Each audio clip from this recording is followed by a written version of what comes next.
Ninguém pode me julgar. Quem me julga é Deus. Rapaz, e você não tem medo disso não? Pois é, hoje no livro de Romanos, capítulo 14, nesse LBA, a gente vai falar um pouquinho também sobre isso, que é o tema do texto, o julgamento. Vamos lá então, pro texto.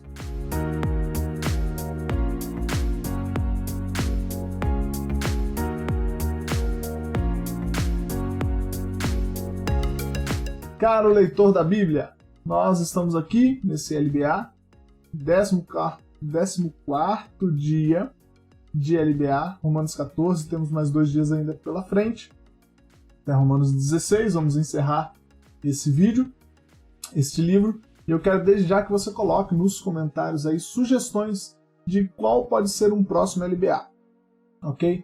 Eu vou fazer um próximo LBA ainda esse mês de abril, mas eu quero sugestões de que livro nós poderíamos aqui utilizar para fazer esse próximo LBA, e eu vou avaliar aí o que os irmãos falarem, o que estiver aí mais ao alcance, inclusive, de toda a audiência, para que a gente possa entregar melhor conteúdo aqui ainda, ok?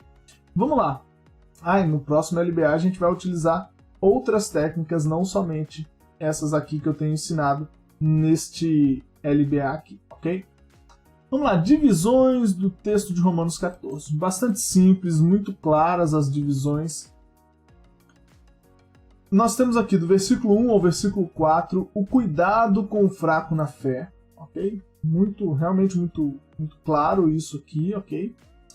Versículos 5 a 9, tudo para honrar o Senhor. Essa divisão aqui talvez seja aquela que dá um pouquinho assim mais de dificuldade na hora de olhar, mas um pouquinho de calma, um pouquinho de atenção ali, lendo e relendo o trecho, você vai perceber que o texto fala sobre isso nesse trecho. Versos 10 a 13, ele abre um parênteses em tudo o que ele está falando sobre o julgamento, sobre o cuidado com o fraco na fé, aliás, sobre fazer tudo para honrar ao Senhor. E aí ele abre um parênteses para dizer que nós devemos tomar atenção com isso tudo, porque nós estaremos diante do tribunal do Senhor. E isso daqui é a razão porque nós devemos tomar cuidado com o fraco na fé.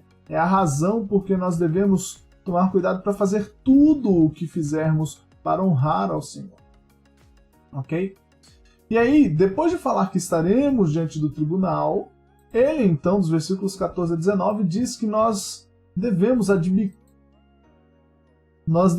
abdicar de direitos em nome de Cristo e do corpo. O que ele está falando aqui não é deixe de cometer pecados. Não, isso já está super claro, a santificação é claríssima. Aqui não estamos falando, o texto não está falando de coisas pecaminosas. Aqui o texto está falando de situações, de certa forma, dúbias. Não com relação ao pecado, mas com relação ao entendimento de uma pessoa ou outra sobre uma prática. Ok? Ele não está falando daquilo que é pecado claramente. Ele está falando daquilo que às vezes gera uma certa dúvida, mas que, se avaliar bem, aquilo não tem, por exemplo, uma restrição bíblica ou uma recomendação bíblica, né? Como, por exemplo, na guarda do dia, como, por exemplo, no que comer, no que beber, como como cultuar ou não, ok? E hoje, exatamente hoje, a gente está num momento muito marcante disso, né? Ontem saiu uma notícia, uma liberação do judiciário a respeito do poder cultuar, né? Do poder retornar o culto presencial, com todas as restrições e tudo mais. E agora, pela manhã, eu gastei um pouquinho de tempo olhando alguns comentários na internet. Eu tenho uma opinião, não vou falar aqui qual é a minha opinião. E é interessante que como as pessoas não abdicam dos seus direitos em nome de Cristo e do corpo. Isso é interessantíssimo. E acaba que fica uma guerra, né? Por exemplo, eu que sou de um lado, Eu que sou de uma opinião, critico e julgo o outro que é de outra opinião. Aqui nós não estamos falando, é claríssima a relação de Romanos 14. Claríssima a relação. Porque não é pecado voltar a cultuar, como também, pelo cuidado, também não é pecado deixar de cultuar. Mas isso acaba dividindo o corpo de uma forma. Eu olhei posts de alguns pastores famosos, conhecidos, com muitos seguidores, milhares de seguidores aí nas redes sociais, e depois vou vendo os comentários, né? E um tem uma posição, o outro tem outra posição, só que o interessante é que as pessoas se partidarizam, os cristãos se partidarizam e tornam aquilo uma guerra. Até alguns pastores tornam aquilo uma guerra. Chegam a ser ofensivos, chegam a ser, como eu posso dizer, grosseiros até, né? E isso não deveria haver em nosso meio, né? E Paulo diz aqui dos versículos 14 a 19 que nós deveríamos abdicar dos nossos direitos em nome de Cristo e do corpo. Ou seja, eu penso que eu tenho o direito de fazer uma coisa assim, assim, assada, e eu tenho esse direito, e não é pecado se eu fizer determinada coisa. Mas, em nome de todo o corpo, em nome de Cristo, de todo o corpo, eu tenho que pensar se aquilo realmente é o que eu devo fazer ou não. Por mais que eu tenha aquele direito, para eu não prejudicar, para eu não ir contra aquilo que... para eu não fazer algo que vá prejudicar no sentido a mente do irmão, levar o irmão ao escândalo e todas essas coisas, eu preciso entender que eu devo abdicar do meu direito. Ok? Bom, quer dizer que você tem que deixar de fazer tudo por causa do pensamento de um irmão? Não quer dizer isso. Mas que você deve sempre levar isso também em consideração nas suas decisões. Ok? Versículos 20 a 23. Deixe as convicções de lado em nome da unidade, mas nunca vá contra elas. Paulo diz que, olha, caso necessário, se você tem uma convicção de que aquilo ali está certo, olha, deixa ela de lado em nome da unidade. Não quer dizer que você está errado se você fizer, não quer dizer. Mas será muito bom se você puder deixar aquilo naquele momento de lado, né, em nome da unidade do corpo. Agora, é o seguinte, se você tem uma convicção, nunca vá contra a sua convicção. Veja bem, deixar de agir conforme a sua convicção, deixar a convicção de lado em nome da unidade, não quer dizer ir contra ela. Ok? Por exemplo, eu tenho a convicção de que uma determinada coisa que eu faça seja correta. Ok? Não tem nada de errado, não tem nada de pecaminoso naquilo que eu faço, ou que eu tenho o direito de fazer. Mas eu deixo ela de lado em nome da unidade. O que não quer dizer que eu vá contra ela no sentido de eu vou pregar contra aquilo, eu vou pregar contra aquela prática em específico, vamos dizer assim, em nome da unidade. Não, eu deixo o meu direito em nome da unidade. Mas eu não posso pregar contra aquilo porque na minha consciência aquilo não é errado. Ok? Então eu tenho que tomar esse cuidado, porque ele termina o texto, inclusive, falando: se alguém faz algo, se alguém vai contra a sua própria convicção, acaba pecando. Ok? É óbvio, é claro. Mais uma vez, ele não está falando aqui daquilo que a Bíblia diz que é claramente pecado. Por exemplo, tem um cidadão que não acha errado, sei lá, trair o cônjuge. Então ele está indo de acordo com a convicção dele quando ele trai. Não, isso aí é claro que é pecado. Isso aí a Bíblia não abre exceção para isso, ok?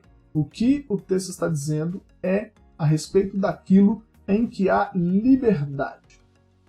Ok? Aquilo que a Bíblia não, por exemplo, na situação de pandemia, né? Ir cultuar, ir ao culto presencial ou não, ok? Sobre isso a Bíblia não fala, certo?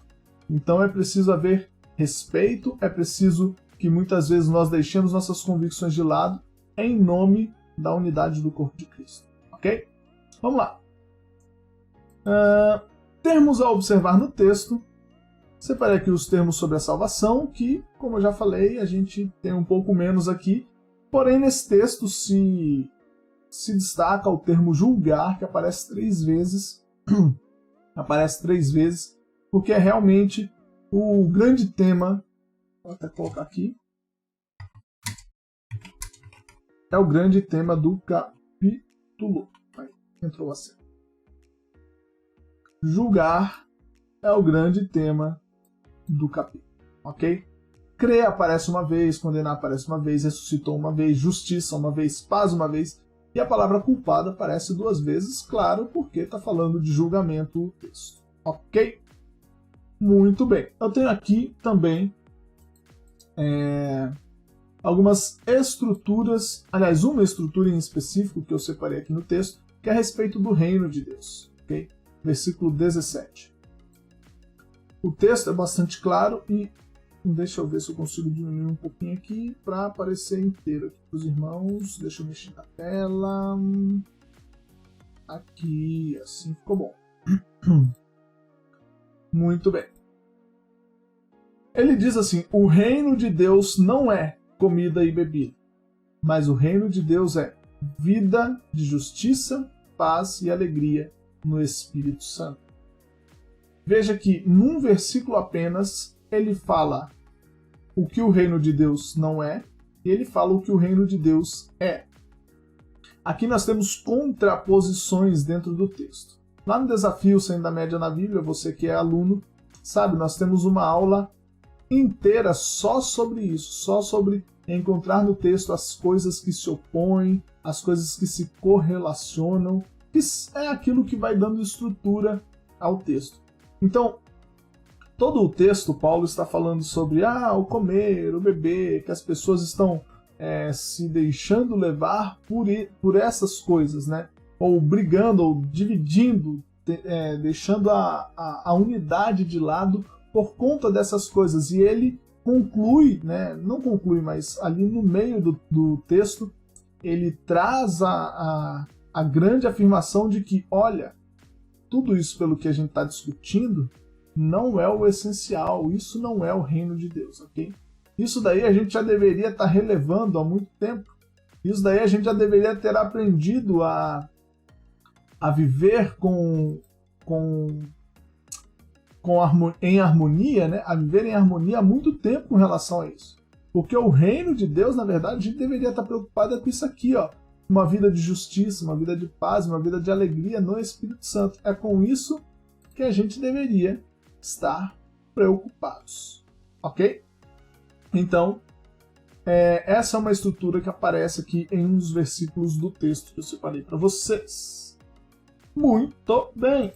E agora vamos então pensar em algumas aplicações. Olha lá. Deixa eu acertar aqui um pouquinho para aparecer tudo aqui. Muito bem, vai ficar tudo na tela. Show de bola. Alguns pontos para aplicações. Versículo 3. Você tem desprezado o seu irmão por uma ou outra prática que você julga desnecessária? Vamos voltar ao tema de hoje, que é o ir à igreja ou não ir à igreja em tempos de pandemia, em tempos que a coisa está ficando cada vez pior, né? Você despreza o seu irmão que vai à igreja ou você despreza o seu irmão que não vai à igreja? Porque você julga certo ir à igreja ou você julga errado ir à igreja e aí você despreza quem vai? Você realmente trata a pessoa desta forma, desprezando a pessoa por ir ou desprezando a pessoa por não ir? Julgando que a pessoa indo está sendo assim, assim, assada, ou julgando que a pessoa não indo está sendo assim, assim, assada? Versículo 7. Tudo o que você faz é para honrar a Deus? Tudo aquilo que você realmente faz na obra, ou na sua vida, né? Nem na obra de Deus, na sua vida, você procura honrar a Deus? De fato, de verdade.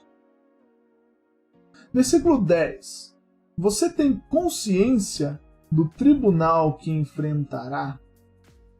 Isso aqui é algo para a gente pensar e pensar muito, meus irmãos. Será que você tem consciência de que você vai enfrentar um tribunal e que aquilo ali não será brincadeira? E que às vezes nós ficamos, meu direito, tudo isso, e na verdade a gente precisaria abdicar, ou a gente precisa abdicar de muitas coisas por causa da unidade do corpo. Bom, verso 13. Você tem vivido de forma a fazer alguém tropeçar? Será que o que eu faço,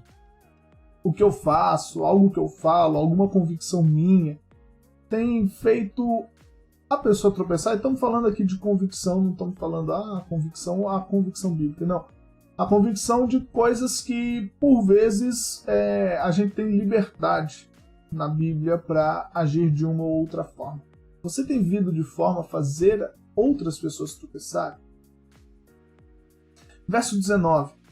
A harmonia do corpo é realmente um dos seus objetivos? Será que um dos objetivos que você tem é que as pessoas estejam verdadeiramente unidas? Será que esse é um objetivo seu? Será que você faz de tudo para não quebrar a unidade do corpo? Ou será que qualquer coisa a gente está mandando ver como dizem por aí, né, nas lacrações da internet, aí acaba que a opinião do lado de cá, a opinião do lado de lá, e aí, puxa, aí a gente acaba desarmonizando o corpo. Ou agindo contra a harmonia do corpo, né? E versos 22 a 23. Você age contra as suas próprias convicções?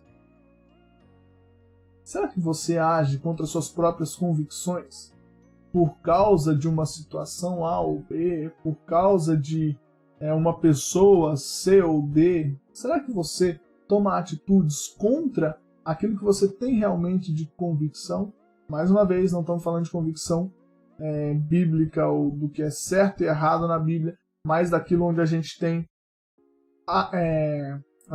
liberdade para divergir. Será que a gente age contra as nossas convicções? Pois bem, meus irmãos, nós devemos sempre pensar em todas essas coisas. Nós devemos sempre avaliar e procurar, como Paulo nos diz aqui, ter cuidado na questão do julgamento. Por que ter esse cuidado na questão do julgamento? Como eu falei lá no começo, só Deus pode me julgar. Frase famosíssima, não é verdade? E realmente a gente estará diante do tribunal de Deus, como Paulo aqui nos diz. Mas, veja bem, será que você, de fato, tem consciência de que não está julgando outras pessoas? Será que você está olhando para as outras pessoas? Não estou falando de você, de outras pessoas te julgarem, porque isso é bom.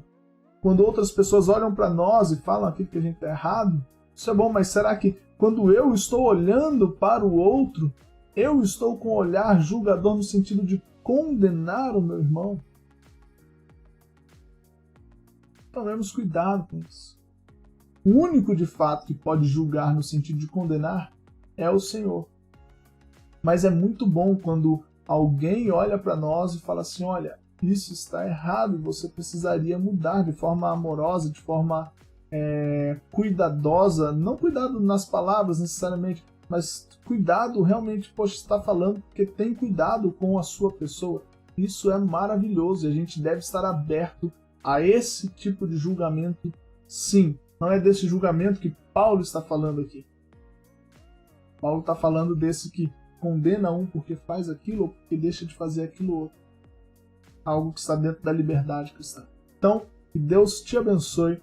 Pensa em tudo isso e coloca aí nos comentários, com todo amor, com todo carinho, o que você pensa sobre essa situação que a gente está vivendo.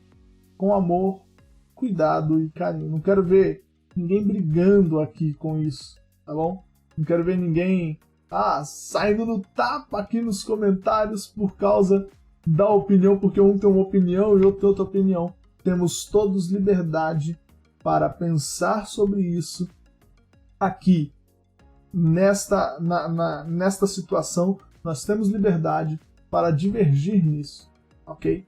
Agora, que essa divergência não seja a causa da nossa desunião ou da nossa desarmonia, ok? Deus te abençoe e até o próximo vídeo, até Romanos capítulo 15, amanhã de manhã. Poxa, e se você ficou até aqui nesse vídeo, dá o seu joinha. Se você ainda não é inscrito no canal, se inscreve no nosso canal, porque nós temos muitas novidades, estamos sempre produzindo diariamente conteúdo. E não se esquece, compartilha com alguém que precisa saber disso. Compartilha esse vídeo, clica aí no botão de compartilhar, manda para alguém para que essa pessoa também seja abençoada. Se você quer aprender mais, você tem aqui na tela mais vídeos do nosso projeto para você crescer em graça e crescer em conhecimento. Deus te abençoe.